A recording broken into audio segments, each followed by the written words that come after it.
नारायण ने कहा मैं तुम्हारा पिता हूं। ब्रह्मा जी ने पूछा तुम कौन हो? भगवान ने पूछा, जैसे पूछा ना, भगवान ने कहा मैं तुम्हारा पिता हूं।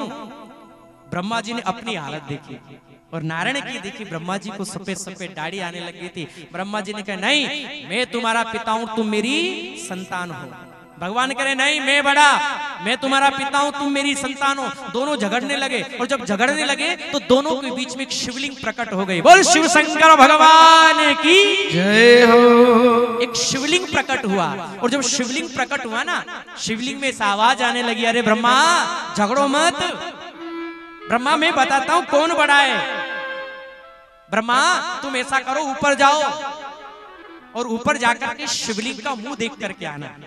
क्या देख करके आना? इस शिवलिंग का मुंह देख करके आना।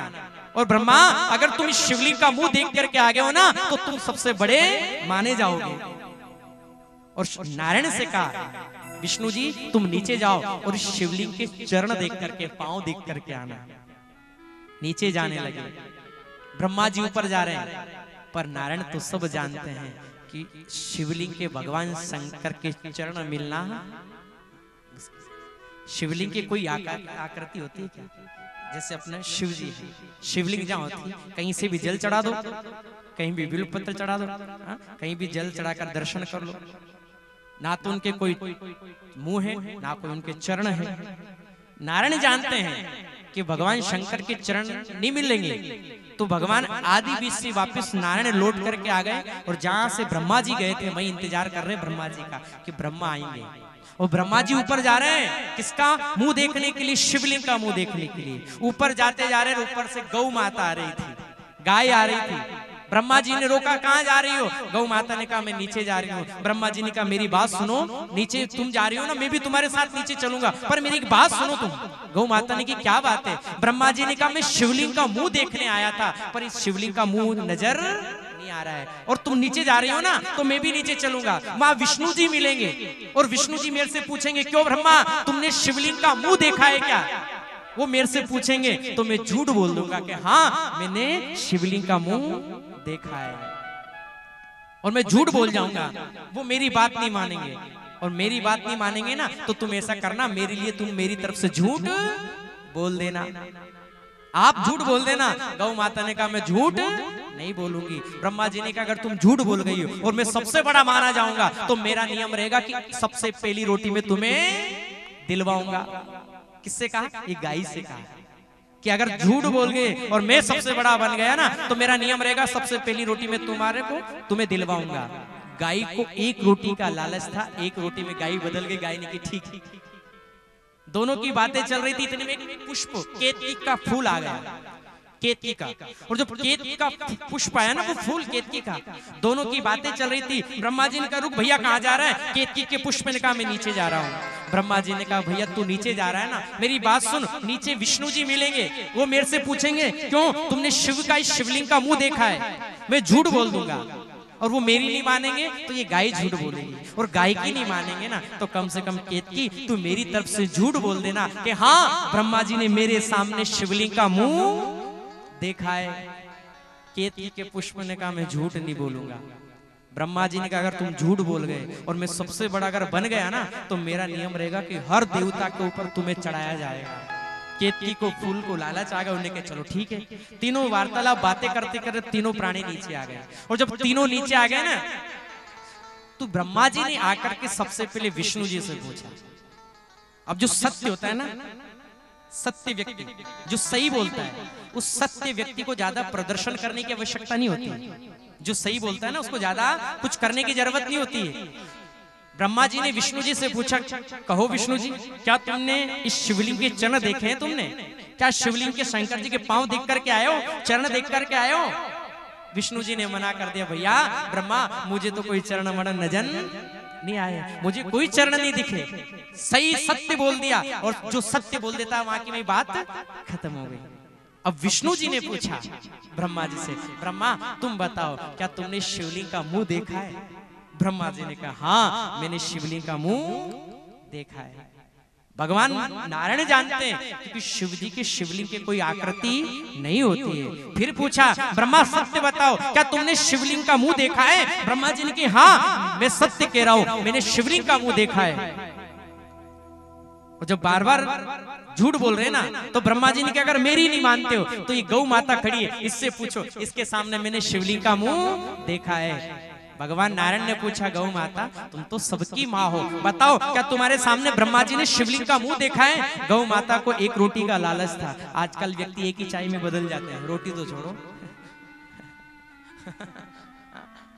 एक रोटी का लालच था। गौ माता ने कहा हाँ मेरे सामने ब्रह्मा जी ने शिवलिंग का मुंह देखा है। शिवलिंग में से आवाज आने लगी। भगवान शंकर ने कहने लगे अरे गौ माता तू सबकी माँ है, ये ब्रह्मा झूठ बोल रहे सो बोल रहे पर तू भी झूठ बोल रही है। पर जाओ गौ माता, शिव जी ने श्राप दिया कि गौ माता मैं भी तुम्हें श्राप देता हूँ कि तुम्हारा मुंह आज से अपूज्य रहेगा। गाय का पूरा शरीर पूजा जाता है पर गाय का मुंह नहीं पूजा जाता है। शिव पुराण में लिखा है जब गोदान करवाते हैं ना पंडित जी, गोदान का समय आता है तो गाय की पूंछ हाथ में रखी जाती है और गोदान का संकल्प किया जाता है। और जब गाय की परिक्रमा करवाते हैं ना वो तो पीछे से लेकर के नीचे से निकाल करके फिर पीछे आया जाता है। गौ माता को दो ने श्राप दिया है, एक तो शिव जी ने और दूसरा माता सीता ने। माता सीता ने कैसे दिया? जब राम जी महाराज को 14 वर्ष का वनवास हुआ और जब वनवास हुआ ना तो तीनों प्राणी कहां पहुंच गए? गया जी में, जिसको अपन बोध गया भी कहते हैं, गया जी बिहार में। गया जी पहुंचे और जब गया जी पहुंचे ना महाराज दशरथ जी का देहांत हो गया था। राम जी ने जब ये सुना ना तो राम जी गया जी में थे। राम जी ने कहा सीता पिताजी का पिंडदान कर देते हैं, गया की पावन धरा पर आए हैं तो आज पिताजी का पिंडदान कर देते हैं। गया जी का बहुत बड़ा महत्व माना जाता है, आज पिंडदान करते हैं। मैं सामान इकट्ठा एकत्रित लेकर के आता हूँ। लक्ष्मण जी दोनों सामान लेने के लिए गए और माता सीता व्यवस्था जमा रही है। इतने में महाराज दशरथ जी आ गए। एक नदी बह रही जिसका नाम है फाल्गुन नदी, वहां पर बह रही है। उस फाल्गुन नदी में से महाराज दशरथ जी प्रकट हो गए और दशरथ जी ने माता सीता से कहा सीते मुझे जल्दी जाना है, सीता मुझे पिंडदान दे दो, मुझे पिंडदान करो सीता, मुझे जल्दी जाना है। सीता जी ने कहा प्रभु अभी स्वामी राम जी सामान लेने गए हैं, जब वो लेकर के आएंगे जब पिंड बनाएंगे और जब तुम्हें पिंडदान करेंगे। दशरथ जी ने कहा नहीं सीता मुझे जल्दी है, मुझे पिंडदान जल्दी करो। बालू रेत थी, सीता जी ने 5 पिंड बनाए बालू रेत के और 5 पिंड बना करके एक पिंड महाराज दशरथ जी को दे दिया और दशरथ जी पिंड लेकर के चले गए। एक पिंड फाल्गुन नदी में विसर्जन कर दिया, एक पिंड पास में गौ माता थी उस एक पिंड उस गौ माता को दे दिया। इस प्रकार सभी पिंड दान कर दिए। इतने में राम जी आ गए और राम जी ने आकर के सीता से कहा लो सीता ये सामान लो और पिंड दान की तैयारी करो, पिंड बनाओ। और पिंडदान की तैयारी करते हैं, भात दे दिए, चावल दे दिए, पिंडदान की तैयारी जिसे करने की कहा ना। माता सीता ने कहा प्रभु अब कुछ करने की आवश्यकता नहीं, अब तो सब हो गया, पिंडदान भी हो गया। राम जी ने कहा सीता सामान तो अब लेकर आए, पिंडदान कैसे हो गया? सीता जी ने कहा पिताजी आए थे, उनको जल्दी थी इसलिए बालू रेत के पिंड बना करके दे दिए और वो लेकर के चले गए। राम जी ने कहा सीता ये बात मैं नहीं मानता, मैं कैसे मानूं? सीता जी ने कहा मेरी नहीं मानते हो तो एक पिंड इस फाल्गुन नदी में विसर्जन कराया है, इस गंगा मैया से पूछो ये सत्य बोलेगी। राम जी ने पूछा फाल्गुन नदी से, अरे ओ फाल्गुन नदी, ओ गंगा मैया बताओ क्या सीता ने तुम्हें एक पिंडदान किया है? क्या तुम्हें एक पिंडदान दिया है? अब फाल्गुन नदी ने सोचा कि सामान राम जी अब लेकर के आए और राम जी वापस पिंड बनवाएंगे और एक पिंड वापस मुझे मिल जाएगा। एक पिंड का लालच था तो फाल्गुन नदी ने झूठ बोल दिया कि प्रभु मेरे में और मेरे सामने सीता जी ने कोई पिंडदान नहीं करा है। जैसे झूठ बोला माता सीता ने कहा अरे हो गंगा मैया तुम सबकी माँ हो और तुम भी झूठ बोल रही हो, पर जाओ मैं तुम्हें श्राप देती हूँ कि आज के बाद तुम पाताल में बहोगी, तुम ऊपर नहीं बहोगी। तो आज भी वो फाल्गुन नदी नीचे ही बह रही है श्राप के कारण। राम जी ने पूछा सीता अब बताओ और किससे पूछूं? पास में गौ माता थी। सीता जी ने कहा प्रभु गौ माता से पूछो आप। गौ माता ने जैसे पूछा ना राम जी ने, गौ माता तुम सबकी माँ हो, बताओ क्या तुम सीता जी ने पिंडदान दिया है? गौ माता ने सोचा राम जी सामान लेकर आए, वापस पिंड मिलेगा, तो गौ माता ने कहा नहीं प्रभु, मेरे सामने सीता जी ने कोई पिंडदान नहीं दिया है। सीता जी ने श्राप दिया तुम सबकी माँ हो और फिर भी झूठ बोल रही हो, पर जाओ मैं तुम्हें श्राप देती हूँ कि तुम्हारा मुंह अपूज्य रहेगा, शरीर पूजा जाएगा, पर तुम झूठ बोल रही हो जिस मुख से, पर तुम्हारा मुंह नहीं पूजा जाएगा। बार बार राम जी ने कहा सीता बताओ क्या करें? इतने में माता सीता ने महाराज दशरथ जी से प्रार्थना करी, पिताश्री अब तो आपको ही आना पड़ेगा। इतने में फाल्गुन नदी में से महाराज दशरथ जी ने अपना हाथ ऊपर कर दिया था और पिंड दिखा दिया था। अरे राम पिंडदान हो चुका है। तो शिवजी ने श्राप दिया, झूठ बोल रहे हैं। भगवान विष्णु ने कहा ब्रह्मा सत्य बोलो, क्या तुमने शिवलिंग का मुंह देखा है? ब्रह्मा जी कह रहे मैं सत्य कह रहा हूं, मेरी नहीं मानते हो तो ये केतकी का पुष्प खड़ा है, इससे पूछूं। विष्णु जी ने केतकी के फूल से पूछा भैया केतकी बता, ये केतकी के पुष्प इधर एमपी में पार्वती नदी के तट पर बहुत लगे हैं। केतकी से पूछा भैया तू सत्य बता, क्या तेरे सामने देखा है? केतकी पुष्प झूठ बोल गया कि हाँ मेरे सामने ब्रह्मा जी ने शिवलिंग का मुंह देखा है। शिवलिंग में से आवाज आने लगी, अरे ओ केतकी तू झूठ बोल रहा है, पर जा मैं तुम्हें श्राप देता हूं कि आज के बाद तू किसी देवता के ऊपर नहीं चढ़ेगा। सब देवताओं के ऊपर हर पुष्प चढ़ाया जाता है, पर केतकी का पुष्प कभी नहीं चढ़ाया जाता है। शिव जी ने कहा, शिव पुराण में लिखा है कि जो भी केतकी के पुष्प को किसी देवता के ऊपर चढ़ाएगा उसके कर्म उसके धर्म सब कुछ नष्ट हो जाएंगे श्राप के कारण। बार बार पूछ रहे हैं विष्णु जी, ब्रह्मा झूठ मत बोलो सत्य बोलो। ब्रह्मा जी बार बार झूठ बोल रहे हैं। इतने में शिवलिंग को फाड़ करके भगवान शंकर प्रकट हो गए। बोले शिव शंकर भगवान की जय हो। और जब शिव प्रकट हुए, भगवान शंकर ने पूछा ब्रह्मा बताओ क्या तुमने मेरा मुंह देखा है? ब्रह्मा जी ने जैसे शिव जी को देखा जिस मुख से झूठ बोल रहे थे, भगवान शंकर ने उठाया त्रिशूल और त्रिशूल से ब्रह्मा जी की गर्दन को काट दिया। जिस मुख से झूठ बोल रहे थे वो गर्दन ही काटी। और जब गर्दन काटी ना, ब्रह्मा जी महाराज चरण में गिर गए और प्रार्थना करने लगे, भोले बाबा अरे प्रभु क्षमा करो प्रभु। ओ शिव शंकर भोलेनाथ अब तो दया करो। शिव शंकर भोलेनाथ अब तो दया करो। शिव शंकर भोलेनाथ अब तो दया करो। शंकर भोलेनाथ अब तो दया करो। हे दया करो भोले दया करो। दया करो दया करो। हे दया करो भोले कृपा करो। दया करो भोले कृपा करो।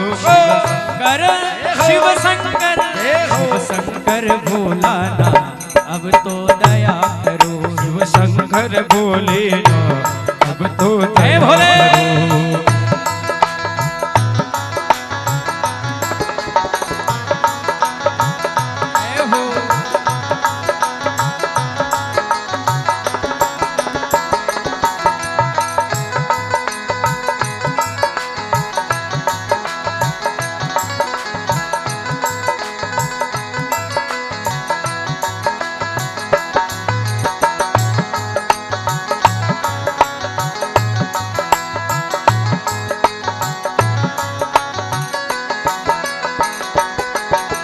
द्वार खड़े हैं भक्त तुम्हारे। द्वार खड़े हैं भक्त तुम्हारे। ओ द्वार खड़े हैं भक्त तुम्हारे।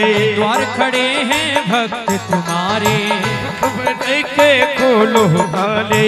ओ तुम के खोलो ताले।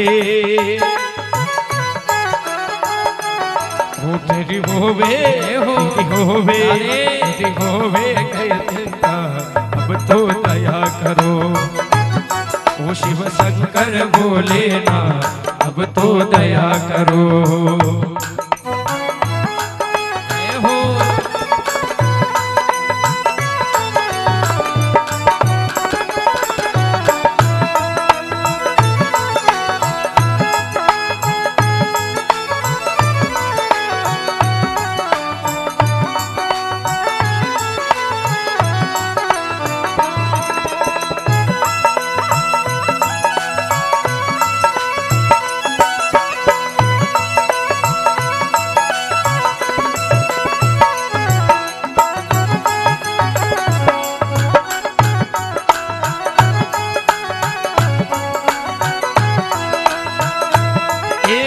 दया करो प्रभु दया करो, दया करो प्रभु दया करो, दया करो प्रभु दया करो, दया करो प्रभु दया करो। शिव शंकर शिव शंकर ताली। शिव शंकर बोले ना अब तो दया करो, शिव शंकर भोलेनाथ अब तो दया करो, शिव शंकर बोले ना अब तो दया करो।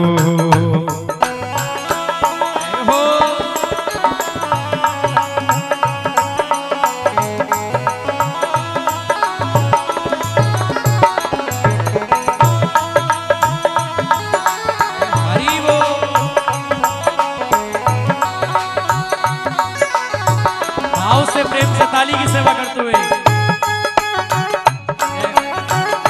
दोनों हाथ खड़े करके ताली की सेवा।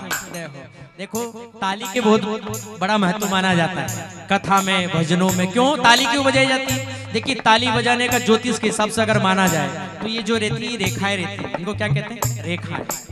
शास्त्र कह रहा है कि ताली क्यों बजाना चाहिए भजनों में, कि जिसके रेखा नहीं होती है, पता नहीं कौन सी रेखा नहीं है अपने अपने हाथों में, तो वो रेखा परमात्मा की आशीर्वाद से ताली बजाने से वो रेखाएं बन जाती है। और ताली बजाने से डॉक्टर ने भी बहुत फायदे बताए।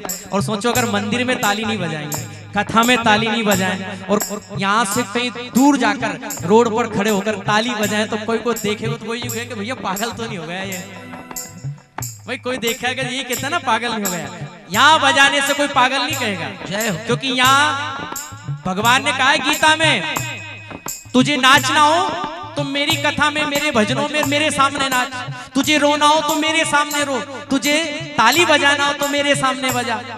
और सोचो अगर यहाँ नहीं बजाएंगे, यहाँ शर्म करेंगे, शास्त्र कह रहा है जिसने करी शर्म उसके फूटे करम। तो इसलिए सभी भाव से प्रेम से वो सावरिया सेठ की। ए द्वार खड़े हैं भक्त तिहारे, द्वार खड़े हैं भक्त तिहारे, अपनी दया के खोलो ताले, अपनी दया के खोलो द्वारे, अपने दया के खोलो द्वारे, अपनी दया के खोलो द्वारे। पूर्ण हो जय हो, पूर्ण हो, पूर्ण हो सारे का, अब तो दया करो शिव शंकर भोलेनाथ अब तो दया करो, शिव शंकर भोलेनाथ अब तो दया करो।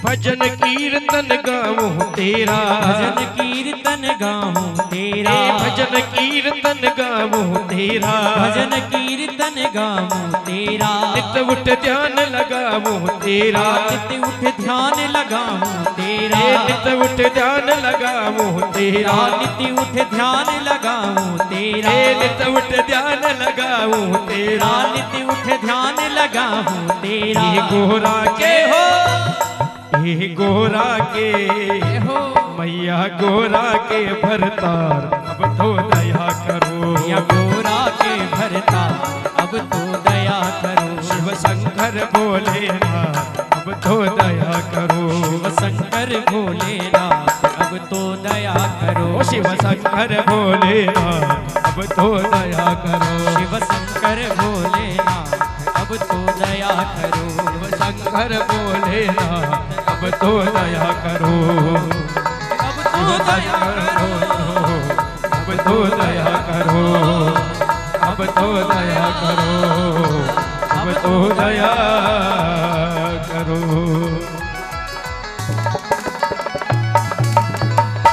शिव शंकर भगवान की। नमः पार्वती पते हर हर महादेव हर।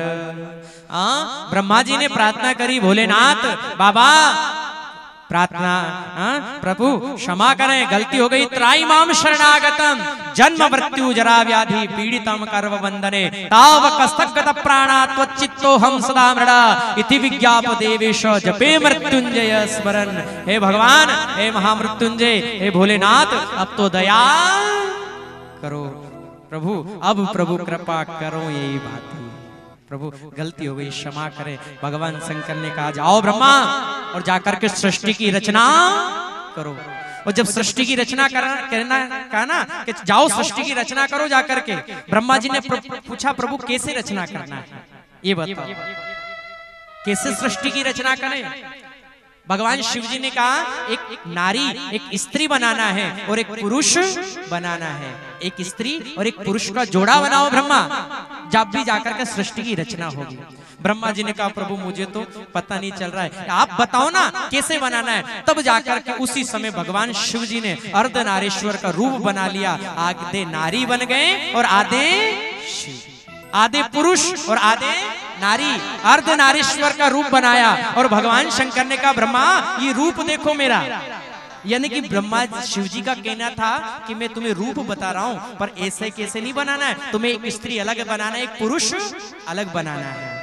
अपना रूप बताया और अर्धनारीश्वर का, आज भी महाकाल में अर्धनारीश्वर का रूप श्रृंगार होता है शिव जी का, आधे नारी और आधे पुरुष। ब्रह्मा जी ने जिस रूप देखा ना, और रूप को देख करके जाने लगे, शिव जी ने कहा जाओ ब्रह्मा सृष्टि की रचना करो। ब्रह्मा जी ने शिव के रूप को देखा था, इतना सुंदर रूप था कि ब्रह्मा जी तो भूल गए क्या करना है। अब ब्रह्मा जी ने सृष्टि की रचना करी तो ऐसी रचना करी कि जो रूप देखा था ना, एक ही में स्त्री एक ही में पुरुष, दोनों एक ही में बना दिए।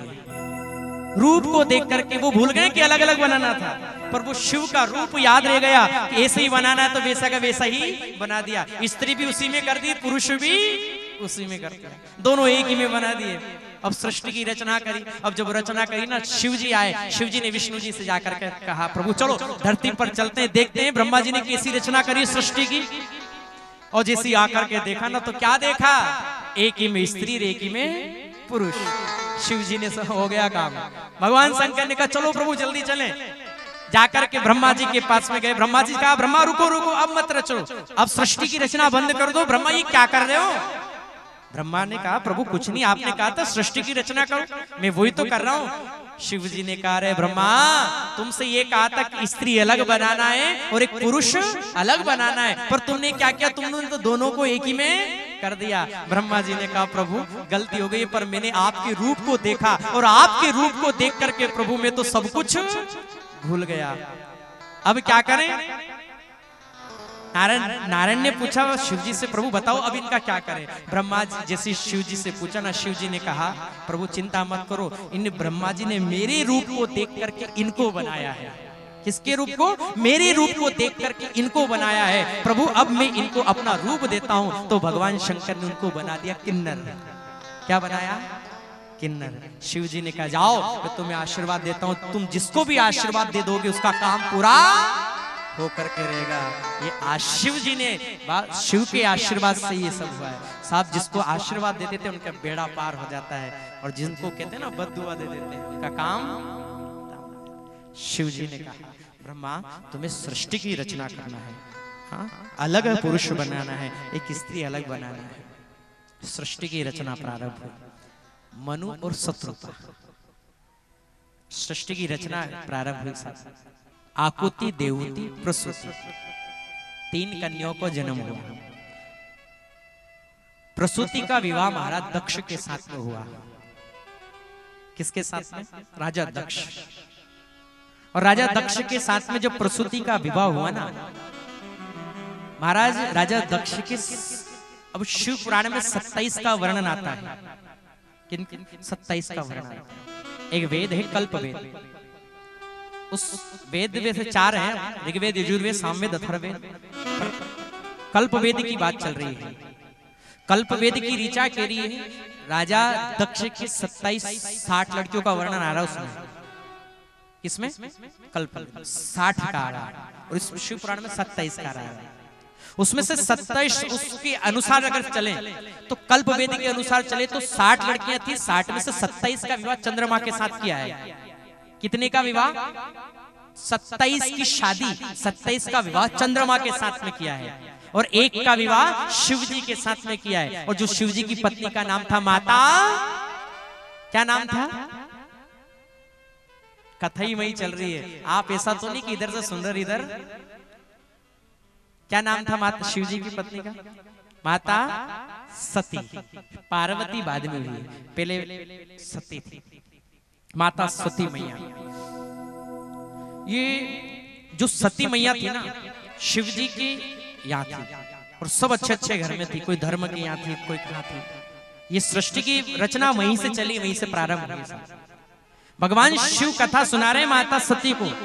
शिव पुराण की जो कथा है ना, ये साक्षात भगवान शंकर ही कह रहे हैं।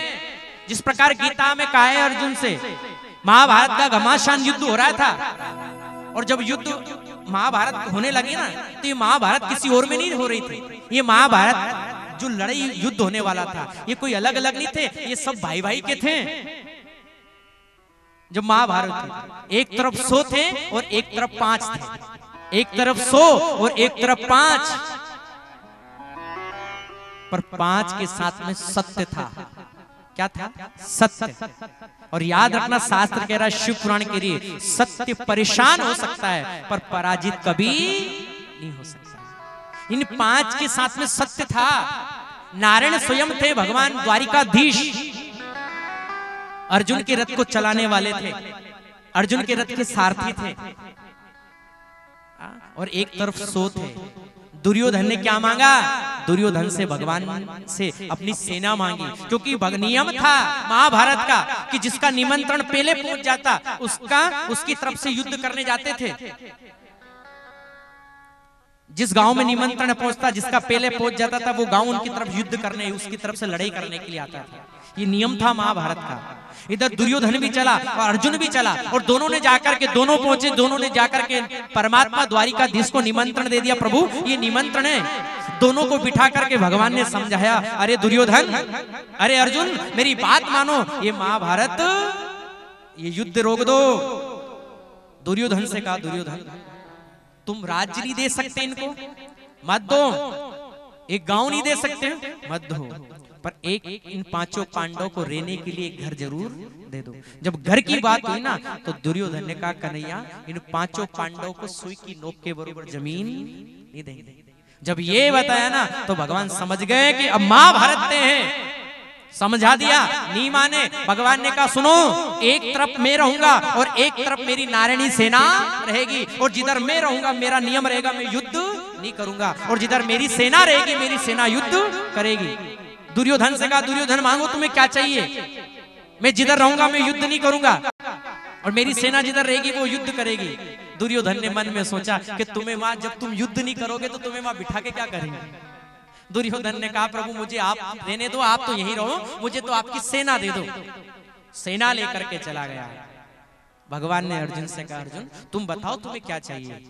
सेना ले गया और अर्जुन, अब मैं बचाऊं और मैं जिधर रहूंगा मैं युद्ध नहीं करूंगा। अर्जुन ने कहा, हे द्वारिकाधीश, हे कन्हैया, आप युद्ध मत करना, पर प्रभु हे कन्हैया, आप मेरे साथ बैठे रहना, उतने में मेरा काम हो जाएगा। कहते ना, मेरा आपकी कृपा से सब काम हो रहा है, करते हो तुम कन्हैया और मेरा नाम हो रहा है। करने वाला कौन है? करने वाला परमात्मा है, हम तो केवल निमित्त मात्र हैं। हाँ, वो करता है। अर्जुन ने कहा, प्रभु आप मेरे साथ बैठे रहना। आज अर्जुन के रथ को चलाने वाले हैं, अर्जुन के रथ के सारथी बन गए, अर्जुन के रथ को चला रहे हैं। अर्जुन कहता, प्रभु उधर ले चलो, भगवान उधर ले जाते हैं। अर्जुन ने जाकर के कहा, प्रभु आज मेरे रथ को कौरव की सेना के सामने जाकर के खड़ा कर दो, जरा मैं देखूं मुझे किससे युद्ध करना है। और जाकर के जब खड़ा किया ना, क्या देखा? भगवान ने कहा, अरे अर्जुन, अपनी नजरें उठा करके देखो, तुम्हें युद्ध करना है, किससे करना है? अर्जुन ने उठा करके देखा, कौन थे वो? कोई और नहीं थे, वो सब अर्जुन के सगे संबंधी थे। किसी के साथ अर्जुन खेला है, किसी के साथ अर्जुन पढ़ा है, किसी के साथ अर्जुन ने भोजन करा है, किसी के साथ अर्जुन खेलना सीखा है, चलना सीखा है। वो सब अर्जुन को मारने के लिए खड़े। अर्जुन के हाथों से धनुष छूटा जा रहा है, गांडीव छूटा जा रहा है। अर्जुन ने कहा, प्रभु एक जमीन के पीछे में अपनों का खून बहा दूं? प्रभु नहीं, ये मेरे अपने हैं। क्या हैं? ये अपने हैं। भगवान ने कहा है अर्जुन, या अपना कोई नहीं है जी, या अपना कोई नहीं है जी, सिवा हरि को छोड़ के अपना कोई नहीं है जी। अर्जुन, ये रिश्ते झूठे, नाते झूठे, सौगंध झूठे जी, पर बेर नहीं भिलनी के झूठे। अरे खाकर देखो जी, या अपना कोई नहीं है जी, या अपना कोई नहीं। अर्जुन तू किसे अपना समझ रहा है? जब अर्जुन को मोह हुआ ना, और जब मोह हुआ, भगवान समझ गए कि अर्जुन को मोह इस माया ने घेर लिया है। किसकी माया ने? कौन सी माया ने अर्जुन को घेरा है? कोई सी माया नहीं है। ये कौन सी माया है? ये वही माया है जो अर्जुन को घेर कर खड़ी है। वही आज अपनों को घेर कर अपन को घेर लिया उस माया ने। कौन सी? ये तेरा और ये मेरा, ये तेरा और ये मेरा। इस तेरे मेरे की माया में हम सब फंसे, और फंसे तो ऐसा फंसे कि अब निकल भी नहीं पा रहे हैं। अर्जुन फंस गया, ये मेरे हैं। भगवान ने कहा अर्जुन याद रखना, जिस जगह तू खड़ा है ना, ये रणभूमि है, ये कुरुक्षेत्र की भूमि है। अर्जुन अगर तू यहाँ युद्ध नहीं करेगा तो अर्जुन तू मारा जाएगा। इसलिए अर्जुन तुझे युद्ध करना पड़ेगा। ये रणभूमि है अर्जुन, अगर तू यहाँ से भागेगा तो भी अर्जुन तू मरे के समान माना जाएगा। युद्ध कर। अर्जुन ने कहा मैं युद्ध नहीं करूंगा। तब जाकर के भगवान कृष्णचंद्र ने अपने मुखार बिंद से अर्जुन से कहा अर्जुन, यदा यदा हि धर्मस्य ग्लानिर्भवति भारत, अभ्युत्थानं धर्मस्य तदात्मानं सृजाम्यहम्, परित्राणाय साधूनां विनाशाय तु दुष्कृताम्। अर्जुन जब जब यदा यदा, या ना गीता के लिए यदा यदा ही धर्मस्य ग्लानिर्भवति भारत, अभ्युत्थानं धर्मस्य तदात्मानं सृजाम्यहम्, परित्राणाय साधूनां विनाशाय दुष्कृताम्, धर्म संस्थापनार्थाय संभवामि युगे युगे। अरे अर्जुन, जब जब धरती पर घोर अत्याचार पापाचार जब बढ़ता है, तब अर्जुन में नाना प्रकार के रूप धारण करके इस धरती पर अवतरित होता हूँ। अर्जुन तू जिसे अपना मान रहा है ना, यहाँ अर्जुन कोई किसी का नहीं है। अर्जुन हम किसको अपना माने? अरे अर्जुन, क्षण भंगुर जीवन की कलिया कल प्रातः को जान खिली ना खिली। अर्जुन इस धरती पर कोई किसी का नहीं है, केवल सिवाय परमात्मा के। अर्जुन युद्ध करो। आज जिस प्रकार कथा वहीं चलिए, जिस प्रकार अपने मुखार बिंद से गीता का उपदेश दिया है किसको? अर्जुन को। उसी प्रकार भगवान स्वयं बाबा महाकाल कैलाश पर विराजमान होकर के माता सती को अपने मुखार बिंद से कथा का रसस्वादन करवा रहे हैं। जय जयकार हो रही है। बोले कृष्णचंद्र भगवान की, बोले महाकाल महाराज की जय हो। और देखिए आज कथा प्रथम दिन था, कलश यात्रा में इनमें थोड़ी देरी हो चुकी है, और सभी माता बहनों भैयाओं से निवेदन है, कल कथा नियमित रूप से 12 बजे कथा प्रारंभ हो जाएगी। माता बहनों भैयाओं से निवेदन है, आप जो आ रहे हैं, ये शिव महापुराण की पावन कथा चल रही है, और माता बहनों से निवेदन है आप जो आ रहे हैं ना, अपने साथ कल 5 माता बहनों को और लाना। क्यों? क्योंकि अपने द्वारा जो आएगा ना, आप जाकर के कहना किसी को नहीं पता है, किसी को पता है, हो सकता है किसी काम में व्यस्त होंगे, उनसे कहना भैया शिव पुराण की कथा चल रही है, चलो मंदिर में चल करके और भगवान शिवालय में चल करके शिव पुराण की कथा का रसस्वादन करें। आपके द्वारा जब आप किसी को लेकर के आओगे ना इस शिव पुराण में, तो जो फल उसको मिलेगा उसका आधा फल आपके खाते में आ जाएगा। क्यों? क्योंकि वो आपके द्वारा यहाँ आ रहा है। तो आप सभी से निवेदन है, कल कथा का द्वितीय दिवस है और आप सभी पधारे, और समय से कथा निर्धारित होगी, कथा चलेगी। और माता बहनों भैयाओं से निवेदन है, देखिए शास्त्र कहता है, शिव पुराण कहती है कि जहाँ भी शिव कथा चलती है, जहाँ भी भागवत कथा, राम कथा, हरि की चर्चा चलती है, वहाँ खाली हाथ नहीं जाया जाता है। अपने घर, गुरु के घर, हरि के मंदिर में और भगवान की कथा में आप आ रहे हो तो बिल्वपत्र, आंकड़ा, धतूरा, क्योंकि शिव जी को पसंद है। तो आप सभी से निवेदन है कुछ ना कुछ लेकर के आए और परमात्मा को, क्यों? क्योंकि आप श्रद्धा से, भाव से जो भी आप चढ़ाओगे वही परमात्मा को स्वीकार होगा। तो आप सभी श्रद्धा से, भाव से पधारे। आइएगा एक भजन और फिर आरती की ओर चलते हैं। ओ मंगल बाबा जय हो। शिप्रा किनारे उन्हें जल चढ़ाए सवेरे सवेरे, उन्हें जल चढ़ाए सवेरे सवेरे। मंगल बाबा हो शिप्रा किनारे, ओ महाकाल बाबा शिप्रा किनारे, उन्हें जल चढ़ाए सवेरे सवेरे, उन्हें जल चढ़ाए सवेरे सवेरे। जय हो।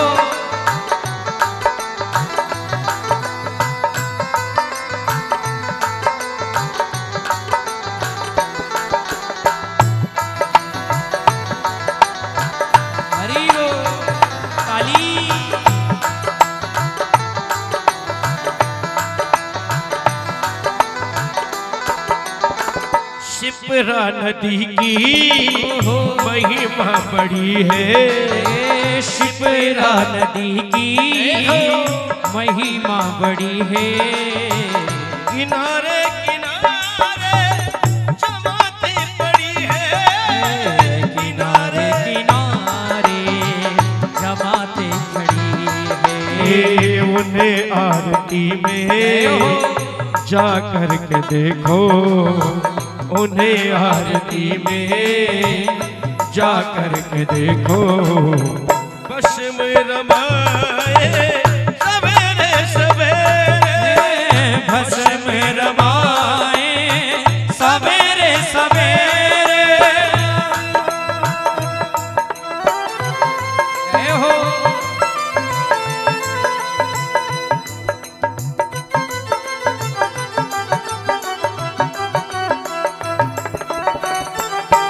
हरि बोल।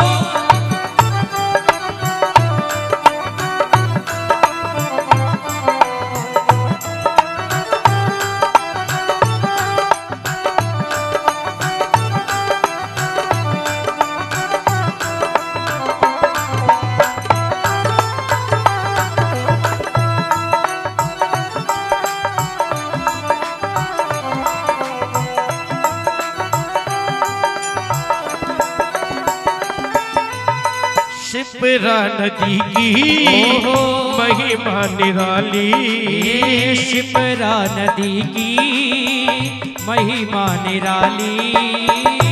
आते यहाँ पे लाखों नर नारी, आते यहाँ पे लाखों नर नारी।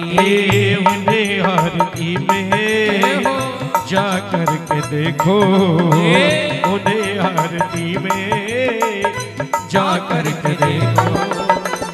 भस्म रमाए सवेरे सवेरे, भस्म रमाए सवेरे सवेरे।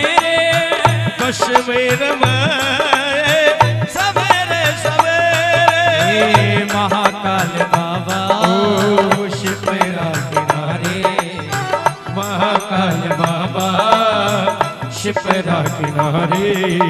उन्हें जल चढ़ाए सवेरे सवेरे, उन्हें जल चढ़ाए सवेरे सवेरे सवेरे।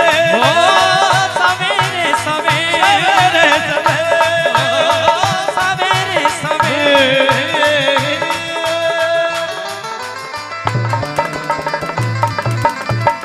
शिव शंकर भगवान की, बोले महाकाल महाराज की, हर सिद्धि मैया की, काल भैरव सरकार की, नर्मदा माई की, राजधरण की, खाटू नरेश की। नमः पार्वती पते हर हर महादेव। आइएगा सभी आरती के लिए खड़े हो जाएं। परमात्मा की शिव पुराण की द्वितीय आरती सायंकाल आरती होने जा रही है। आप सभी यथा स्थान पर खड़े हो जाएं और हमारे आरती वाले यजमान आरती के लिए पधारें।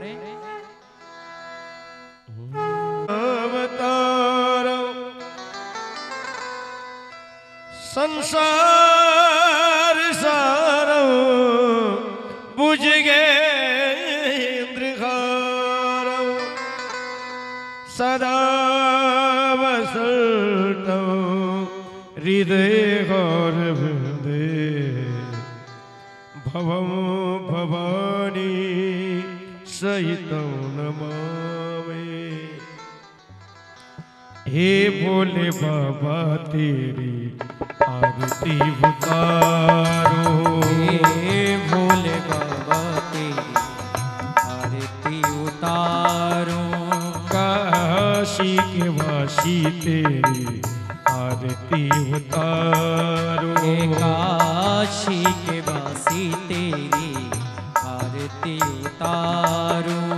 हो आरती उतारो भोले आप को रिझाओ, आरती उतारो भोले आप को रिझाओ। आरती उतारो भोले आप को रिझाओ, आरती उतारो भोले आप को रिझाओ। हे शिव शंकर तेरी आरती उतारो, काशी के वासी तेरी आरती उतारो। जय हो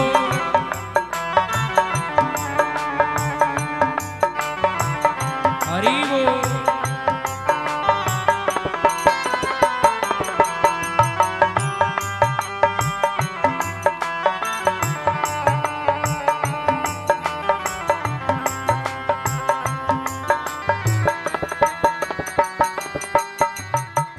भागीरथी जब धरा पे आए, भागीरथी जब धरा पे आए।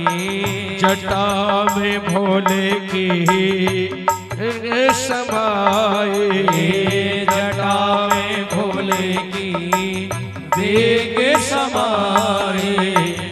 जग गीतकारी की आरती गाऊं, हे भोले बाबा तेरी आरती उतारो। काशी के वासी तेरी आरती उतारो। जय भोले।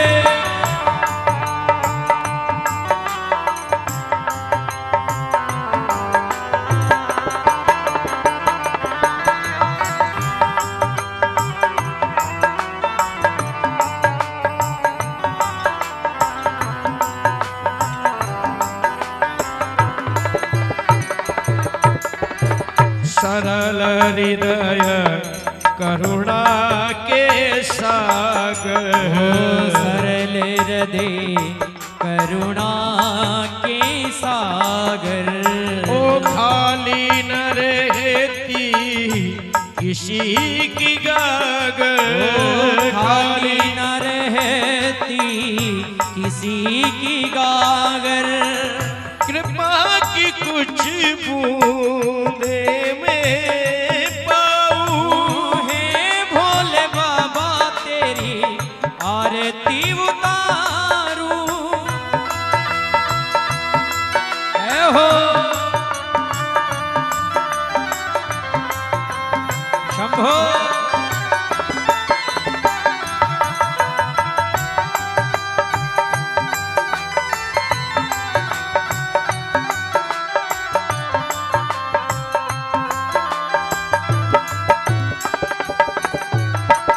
पूजा देवन कुछ में न जानू, पूजा नेम ना कुछ भी न जानू।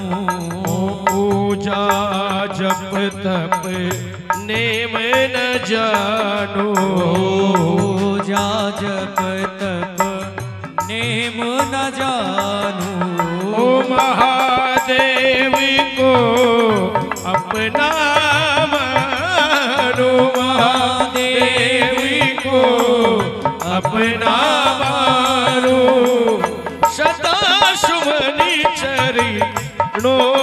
चढ़ाऊं सदा सुमन चरणों में चढ़ाऊं बोले बाबा तेरी आरती उतारूं हो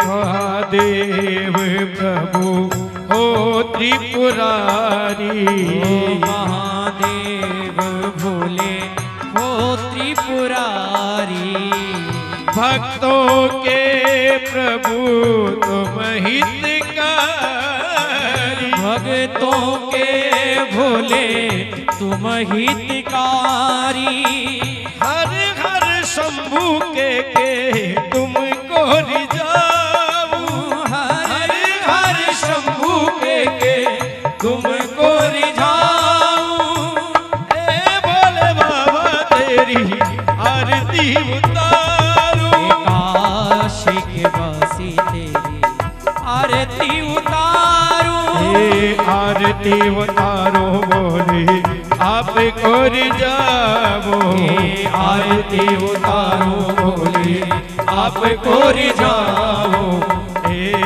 भोले बाबा तेरी आरती उतारो काशी के वासी तेरी आरती उतारो कर्पूर गौरव करुणावतारम संसार सारम भुजगेन्द्रहारम सदा वसंतम हृदयहार भवं भवानी ही सहितं नमामि ओ त्वमेव माता च पिता त्वमेव त्वमेव बन्धु च सखा त्वमेव विद्याधरणं त्वमेव त्वमेव सर्वं मम देवदेव ओ त्वमेव सर्वं मम देवदेव त्वमेव सर्वं मम देवदेव हे नमः शिवाय ओम नमः शिवाय हे नमः शिवाय ओम नमः शिवाय हे नमः शिवाय ओम नमः शिवाय नमः शिवाय ओम नमः शिवाय नमः शिवाय ओम नमः शिवाय नमः शिवाय ओम नमः शिवाय नमः शिवाय ओम नमः शिवाय नमः शिवाय ओम नमः शिवाय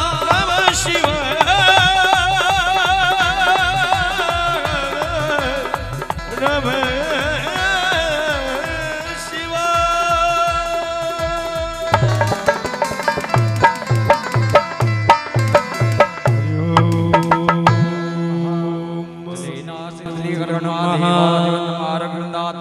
नमः सभी फूल ले लीजिए हाथों में समर्पयामि आरती के अंतर्गतेन हस्ते यक्षमादायं मंत्र स्वांजलिं हरिः ओम महायज्ञेन यज्ञमयं तदेवस्थानि धर्माणि प्रथमान्यासन्नाते यना कंबैमानः सजन्ते तत्र पूर्वे साध्याः सन्ति देवाः ओम राजाधिराजाय प्रसह्य सायिनाय नमो वयं वैष्णवनाय कुर्महे समे कामान् कामकामाय वयं कामेश्वरो वैष्णवनो ददातु कुबेराय वैष्णवनाय महाराजाय नमः ओम स्वस्ति साम्राज्यं भोज्यं स्वराज्यं वैराज्यं परमेष्ठ्यं राज्यं महाराज्यमाधिपत्यमन्त समन्त प्रियायै सात सर्वो महासर्वायु संदाता प्राधा पृथ्वी समन्त प्रियंताय एक राजित श्लोको विक्टोमर्ता परिवेष्टारो मर्तस्यावसंग्रहे आविष्टितस्य काम प्रय विश्वे देवा सभा सदैते ओम विश्वादक्षक्षोरोदा विश्वादो मोघो विश्वादो भावोरोदा विश्वाद सभाता संभाव्यां दामसे जंपति त्रेध्यावा भूमि जनयन्त देवैकः हरिः ओम एकदन्ताय विद्महे वक्रतुण्डाय धीमहि तन्नो दन्ती प्रचोदयात् ओम कात्यायनी च विद्महे कन्याकुमारी च धीमहि तन्नो देवी प्रचोदयात् ओम नन्दनन्दनाय विद्महे यशोदानन्दनाय धीमहि तन्नो कृष्णा प्रचोदयात् ओम वृषभानुजाय च विद्महे कृष्णाप्रियाय च धीमहि तन्नो राधिका प्रचोदयात् ओम तत्पुरुषाय विद्महे महादेवाय धीमहि तन्नो रुद्रा प्रचोदयात् श्रीवन्तिकामकुलजं पटपाटलक्ष्मी पुण्यागजाभिकरभि ललसालपुष्पे बिल्वप्रवाल तुलसी जलमञ्ज देवी त्वं पूजयामि जगदीश्वर मे प्रसीद नाना सुगन्ध पुष्पाणि यथा कालोद्भवानि च पुष्पांजलिर्मया दत्तो ग्रहाणां परमेश्वरः। बोले शिव शंकर भगवान की जय, रावण बिहारी लाल की जय, द्वारिकाधीश की जय, हनुमान जी महाराज की जय, राज धरण की जय, सावरिया सेठ की, अटू नरेश की, महाकाल